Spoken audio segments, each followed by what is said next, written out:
അൻസിബ അപ്പൊ ജാസ്മിനെയാണ് കളിയാക്കുന്നത്. രാവിലത്തെ morning task ഹോട്ടലിലേക്ക് ആളുകളെ എടുക്കുക എന്നുള്ളതാണ്. അപ്പൊ അതിന് ഇന്റർവ്യൂ ചെയ്യേണ്ടത് നമ്മുടെ പവർ ടീമാണ്. അപ്പൊ പവർ ടീംകാർ നെസ്റ്റിനെ ഇന്റർവ്യൂ ചെയ്തുകൊണ്ടിരിക്കുകയായിരുന്നു. അപ്പൊ ഇന്റർവ്യൂവിൽ അപ്പൊ ഇങ്ങനെ ഓരോ ക്വസ്റ്റ്യൻസ് ഒക്കെ ചോദിച്ചുകൊണ്ടിരിക്കും.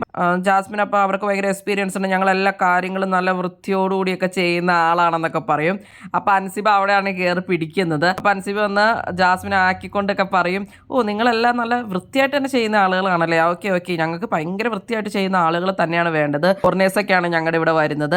അപ്പോൾ അതുപോലെ നല്ല വൃത്തിയായിട്ടും നല്ല രീതിയിലായിരിക്കണം എല്ലാ കാര്യങ്ങളും നിങ്ങൾ ചെയ്യേണ്ടത്. നിങ്ങൾ എങ്ങനെയാണ് എല്ലാം നന്നായിട്ട് തന്നെ ഡ്രസ്സ് എല്ലാം മടക്കിയൊക്കെ വയ്ക്കാനും നിങ്ങളെല്ലാം നന്നായിട്ട് തന്നെ കീപ്പ് ചെയ്യുന്നവരൊക്കെ ആണോ എന്നൊക്കെ ചോദിച്ചിട്ട് അൻസിബ അങ്ങനെ ജാസ്മിനെ കളിയാക്കുവാണ്. പവർ ടീമാർ അപ്പോൾ എല്ലാവർക്കും ഓരോ ഡ്യൂട്ടിയൊക്കെ കൊടുത്തിട്ടുണ്ട്. അപ്പോൾ ശ്രീതു ആണ് കിച്ചണിന്റെ മെയിൻ ആയിട്ടുള്ള ആള്, ഹെൽപ്പറായിട്ട് ജിൻഡോനെ കൊടുത്തിട്ടുണ്ട്.